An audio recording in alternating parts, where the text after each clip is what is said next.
All right. Thank you so much for agreeing to speak to us. It's an honor. You lead a big organization in South Africa, Southern Africa, making a huge impact in society. And it's been 5 years since you took over the helm. How has it been? Thank you. I must say it's been a humbling experience. And why do I say humbling? When you're entrusted with leading and turning around a very big business, it requires you to dig deep within yourself, have focus, but also bring people along with you on the journey. And I must say, I found a very strong, capable team in the business. Yes, we faced our challenges as the global oil crisis, came about in 2020. We went on a recovery journey, and it's actually been an exciting journey. We've delivered a lot. We've worked through so many initiatives. We've turned the business, um, grown market share along the way, really grown our convenience business, and really made sure that our employees feel valued. And that for me has been something that I've looked back on in the last 5 years, and it's been quite a rewarding experience. You spoke about being the second black woman CEO at BP Southern Africa, and you champion transformation. What are some of the challenges that you encountered as it relates to transformation? The way I look at this, transformation is about mindset. So if I talk about the challenges you often face are not internal and within, because I must say, I always say this, I am extremely grateful and I express gratitude towards my shareholders who are BP, who actually recognize that in every market that they operate, we have to mirror the demographics of South Africa. So that makes it very easy. So that for me is something that at least it grounds us in the process. Now, the challenges that we often face are of an external nature.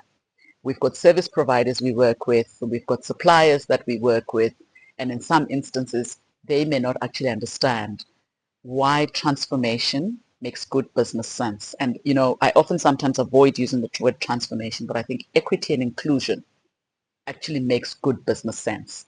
And I mean, research is very clear for all to see that where you actually practice good equity and inclusion principles and have the right policies, companies easily embed this into their strategic imperatives. They easily embed this into what is expected from a leader in terms of performance, both commercially on the bottom line, but also making sure that, we deliver on ensuring that the organization that we build is inclusive. So the biggest challenge that I've actually had to face is nothing related with policy or anything, but it's the mindset of some of the stakeholders that I operate with along the value chain.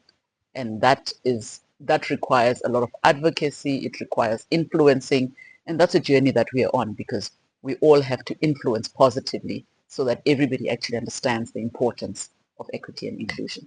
Speaking of influence, AI is influencing quite a lot. I wonder if artificial intelligence has been a bone of contention at BP.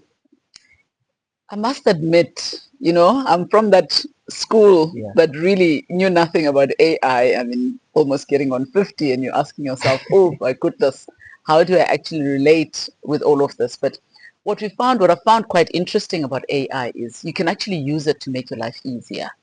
At least in the workplace, we use it to actually make things more quicker and faster. So some of the mundane tasks that, some of our team members would have done, now at least you can rely upon AI and then they can use that time for more strategic thinking, for more creativity, for innovation, and we find that it's helpful.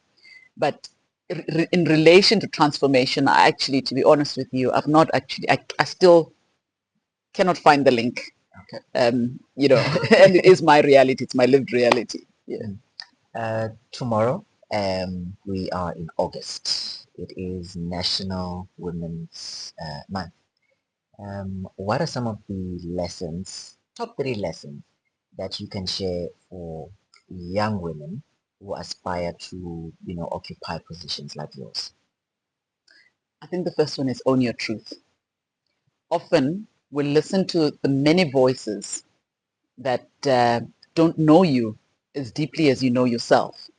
Own your truth, understand what your capabilities are, and understand, where your challenges lie so that you can actually grow and work on developing them.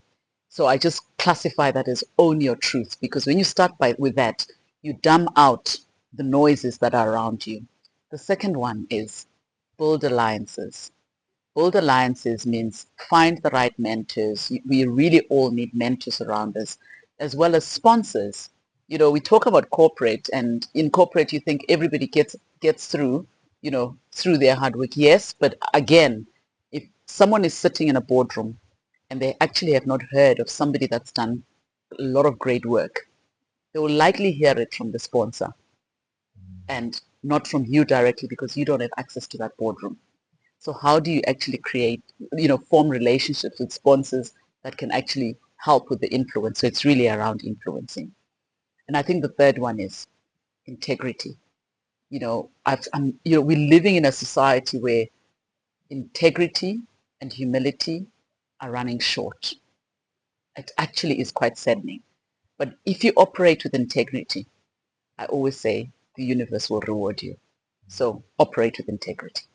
Thank you so Yeah. much for your time. You said you're almost turning 50, but you look Yeah. 30. Oh, thank you. Yes. What are your future plans at BP? Oh, we've got a lot of work to do at BP. There is a lot that we're doing. Like I said, this year we just launched the Impumelelo Bursary Fund, which is for the frontline staff. We are building and growing on our convenience business. We're doing a refresh on our retail sites. We, looking at, as the energy transition evolves, how do we actually then also start leading in some of the renewable energy efforts as, the policies allow us to do so. So there's still a lot of work to be done. It's never a dull day. Awesome. Yes. Thank you very much. Thank Thank you. you. Thank you.